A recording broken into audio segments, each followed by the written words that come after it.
Iran के Tehran में एक बेहद सुरक्षित इमारत जहां परिंदा भी पर नहीं मार सकता, वहां अचानक एक ब्लास्ट होता है और दुश्मन का नामो निशान मिट जाता है। दुनिया हैरान हो जाती है कि आखिर ईरान के सुप्रीम लीडर आयतुल्लाह खामनेई के इतने करीब तक कौन पहुंच गया।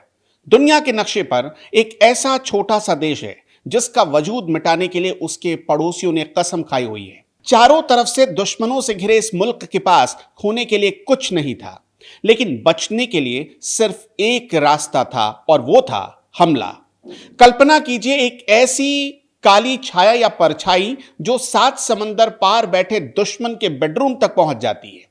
एक ऐसी ताकत जो बिना युद्ध का ऐलान किए दुश्मन की सेना में घुसकर उसके जनरल के घर को ढेर कर देती है।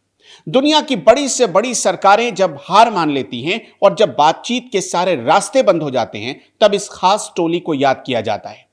इनके एजेंट्स दुनिया की भीड़ में खोए हुए वो आम लोग होते हैं जो कभी टैक्सी ड्राइवर बन जाते हैं, कभी बड़े बिजनेसमैन बन जाते हैं, लेकिन जब हेडक्वार्टर से कोड वर्ड मिलता है तो बिना पलक झपकाए काल भी बन जाते हैं। इनके लिए कोई सीमा मायने नहीं रखती और कोई दीवार इतनी ऊंची नहीं है जो इन्हें रोक पाए। इन्होंने अर्जेंटीना के जंगलों से एक नरभक्षी अपराधी को अगवा किया। इन्होंने पेरिस के होटलों में घुसकर आतंकियों को खत्म किया। बीच समंदर चलते जहाज से अपने दुश्मन को उठा लिया। ये वो लोग हैं जो कहते हैं कि अगर तुमने हमारे एक नागरिक को हाथ लगाया तो हम दुनिया के किसी भी कोने में तुम्हें ढूंढ निकालेंगे, चाहे इसमें सालों क्यों न लग जाए या दशक बीत जाए, लेकिन हिसाब पूरा जरूर होगा। पूरी दुनिया इनकी जाबाजी और इनके खौफनाक ऑपरेशंस की कहानियां सुनाती है। इनके नाम से बड़े बड़े तानाशाहों की नींद उड़ जाती है। क्या आप जानते हैं वो कौन सी ताकत है जो एक छोटे से देश को दुनिया के सुपर पावर के बराबर लाकर खड़ा कर देती है? हम बात कर रहे हैं इजराइल की खुफिया एजेंसी मोसाद की, जो दुनिया की सबसे खौफनाक खुफिया एजेंसी मानी जाती है। दुनिया में कई देश आजाद होते हैं, लेकिन इजराइल का जन्म किसी चमत्कार से कम नहीं है।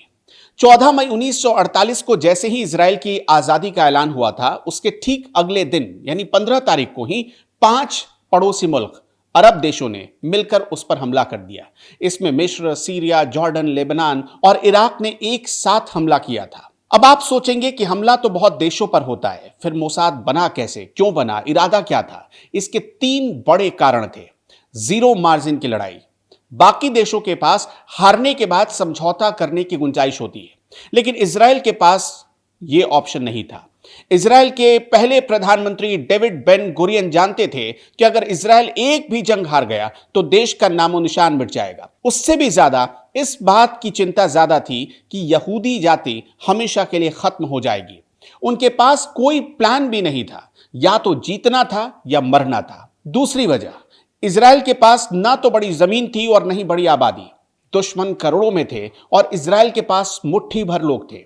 बेन गुरियन ने महसूस किया कि हम दुश्मन से ताकत से नहीं जीत सकते हैं, हमें उनसे दिमाग में जीतना पड़ेगा। हमें युद्ध के मैदान में पहुंचने से पहले ही पता होना चाहिए कि दुश्मन क्या सोच रहा है। तीसरी वजह जो मोसाद को जन्म देने के पीछे थी, 1948 की उस पहली जंग के दौरान इजराइल के पास कोई भी एक सेंट्रल एजेंसी नहीं थी। सेना की अपनी खुफिया यूनिट थी और विदेश मंत्रालय की अपनी। कई बार एक को पता होता था कि हमला होने वाला है, लेकिन दूसरे तक जानकारी नहीं पहुंच पाती थी। इसी कंफ्यूजन की वजह से इजराइल को भारी नुकसान हुआ। तभी इजराइल ने यह समझ लिया था कि उनके पास सीक्रेट इंफॉर्मेशन की भारी कमी है और इंफॉर्मेशन वॉरफेयर में वो बहुत पीछे है। इसी कड़वे घूंट के बाद 13 दिसंबर 1949 को बेन गुरियन ने एक ऐसी संस्था बनाने का ऐलान कर दिया जो खुफिया जानकारियों को एक जगह पर इकट्ठा करे और देश की हिफाजत के काम आए। हालांकि इस घोषणा के करीब 1.5 साल के बाद 1 अप्रैल 1951 को मोसाद वजूद में आई। इसका नाम रखा गया हा मोसाद ले मोदी उले तकदीम। हा मोसाद का मतलब है एक संस्थान, ले मोदीन का मतलब है खुफिया एजेंसी और तकदीम का मतलब है और कामों के लिए। आसान भाषा में इसे सिर्फ मोसाद कहा गया, जिसका हिब्रू में मतलब होता है संस्थान। अब समझते हैं कि मोसाद को बनाने का असली मकसद क्या था। इजराइल ने तय किया था कि हम अपनी रक्षा सिर्फ अपनी सीमाओं के अंदर नहीं करेंगे। अगर बगदाद, काहिरा या दमिश्क में इजराइल के खिलाफ कोई साजिश चल रही है तो मोसाद का काम है उस साजिश को वहीं खत्म कर देना। मोसाद ने मोटो चुना, हर दुश्मन की हर हरकत पर नजर रखेंगे, उनके बीच अपने जासूस बिठाएंगे और अगर जरूरत पड़ी तो दुश्मन के घर में घुसकर उसे मारेंगे ताकि इजराइल पर फिर कभी 1948 जैसा अचानक हमला ना हो पाए। मोसाद 3 पिलर पर काम करता है। पहला है ह्यूमन इंटेलिजेंस। इसका मतलब होता है कि इंसानी जासूसों का जाल बिछाया जाता है। मोसाद के एजेंट दुश्मन देशों में जाकर घुल मिल जाते हैं और वहां की टॉप सीक्रेट जानकारी इजराइल तक पहुंचाते हैं। कई बार तो ये एजेंट दुश्मन सरकार के बड़े पदों तक पहुंच जाते हैं।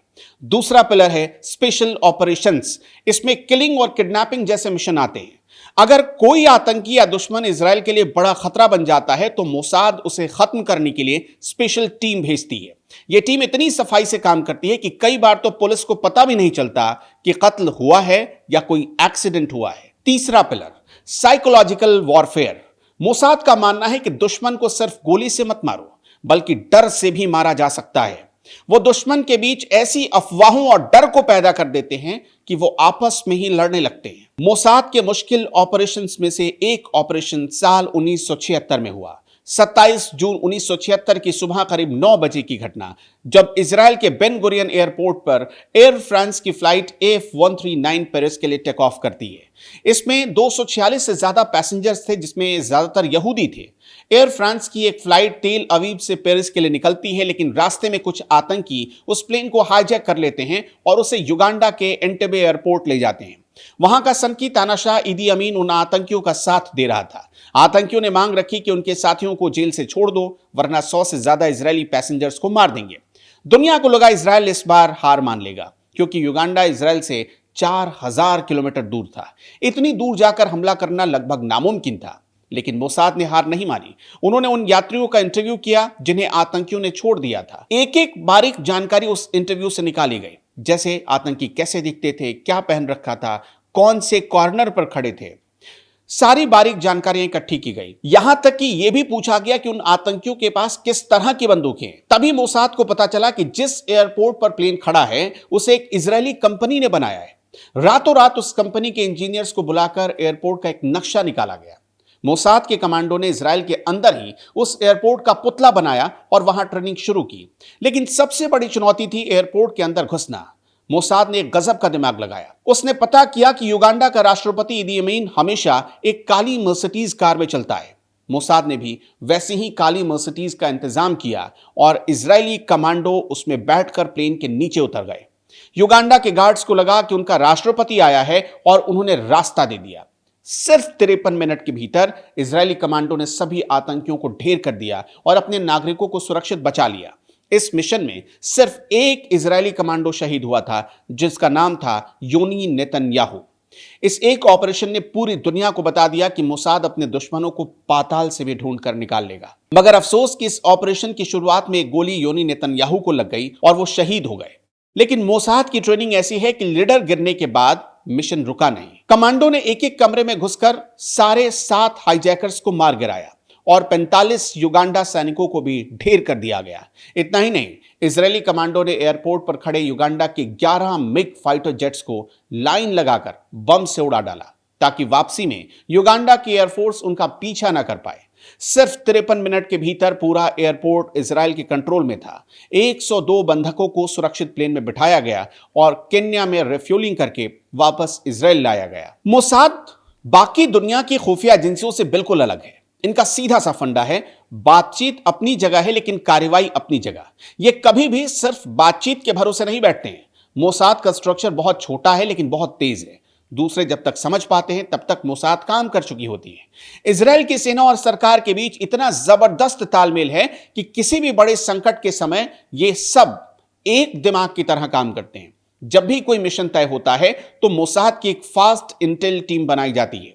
यह टीम उस मिशन से जुड़ी हर छोटी बड़ी जानकारी जुटाती है, जैसे कि जिस घर पर हमला करना है उसकी दीवार कितनी मोटी है, वहां का कुत्ता किस वक्त भौंकता है। मोसाद तब तक किसी मिशन को हरी झंडी नहीं देता है जब तक उनके पास वहां से सुरक्षित बाहर निकलने का रास्ता ना मिल जाए। इनकी ट्रेनिंग दुनिया में सबसे कठिन मानी जाती है। एक मोसाद एजेंट को कई भाषाओं को बोलना आता है और अलग अलग वेश बदलना भी आना चाहिए। यह अनिवार्य होता है। उसे टेक्नोलॉजी का मास्टर होना पड़ता है और बिना किसी हथियार के लड़ने में एक्सपर्ट होना चाहिए। सबसे बड़ी बात यह है कि मोसाद के एजेंट अपने देश के लिए अपनी जान देने तक को तैयार रहते हैं। मोसाद के इतिहास में ऐसे कई मिशन हैं जो किसी हॉलीवुड फिल्म से कम नहीं है। इन्हीं में से एक था ऑपरेशन रैथ ऑफ गॉड। 1972 के म्यूनिख ओलंपिक में आतंकियों ने इजरायली खिलाड़ियों को मार दिया था। तब इजरायल के प्रधानमंत्री गोल्डा मेयर ने मोसाद को खुली छूट दी और कहा कि एक भी आतंकी बचना नहीं चाहिए। मोसाद ने अगले 20 साल तक दुनिया के अलग अलग देशों में उन आतंकियों को चुन चुनकर मारना शुरू किया। 1972 के म्यूनिख ओलंपिक में आतंकियों ने इजरायली खिलाड़ियों को मारा तो पूरा इजरायल दहल गया। तब इजरायल के प्रधानमंत्री गोल्डा मेयर ने मोसाद को खुली छूट दी और कहा कि एक भी आतंकी बचना नहीं चाहिए।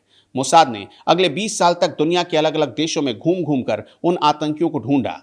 जर्मनी के म्यूनिख शहर में ओलंपिक खेल चल रहे थे। पूरी दुनिया शांति और खेल का जश्न मना रही थी। तभी 5 सितंबर की सुबह फिलिस्तीनी आतंकी संगठन ब्लैक सितंबर ने 8 आतंकियों के साथ मिलकर ओलंपिक विलेज की दीवार फांदकर इजरायली एथलीटों के कमरे में घुस गए। इन्होंने 12 इजरायली खिलाड़ियों को मौके पर ही मार दिया और 9 को बंधक बना लिया। इन आतंकियों की मांग थी कि इजरायल के जेलों में बंद उनके साथियों को छोड़ा जाए। जर्मनी की पुलिस ने आतंकियों को रोकने की कोशिश की, लेकिन वो बुरी तरह फेल रही। एयरपोर्ट पर एक मुठभेड़ के बाद आतंकियों ने सभी 9 इजरायली बंधकों को ग्रेनेड और गोलियों से भून डाला था। पूरी दुनिया ने टीवी पर लाइव देखा था 11 इजरायलियों को मरते हुए, उन 11 खिलाड़ियों को मरते हुए। इजरायल मातम में डूबा था, लेकिन वहां की प्रधानमंत्री गोल्डा मेयर के दिल में आग धधक रही थी। इजरायल ने तय किया कि वो अब शोक नहीं मनाएगा, बल्कि अपने लोगों को इंसाफ दिलाएगा। प्रधानमंत्री गोल्डा मेयर ने मोसाद के चीफ को बुलाया और एक गुप्त कमेटी बनाई, जिसका नाम रखा गया कमेटी एक्स। गोल्डा मेयर ने मोसाद को खुली छूट देते हुए सिर्फ एक लाइन कही थी, इन 11 खिलाड़ियों के कत्ल में शामिल एक भी आतंकी बचना नहीं चाहिए। मोसाद ने उन आतंकियों की एक हिटलिस्ट तैयार की। इस मिशन का नाम रखा गया ऑपरेशन रैथ ऑफ गॉड, यानी ईश्वर का कहर। मोसाद ने अपनी सबसे खतरनाक यूनिट सिजेरिया को एक्टिव किया। ये एजेंट पूरी दुनिया में फैल गए। हिटलिस्ट में पहला नाम था महमूद हमशारी।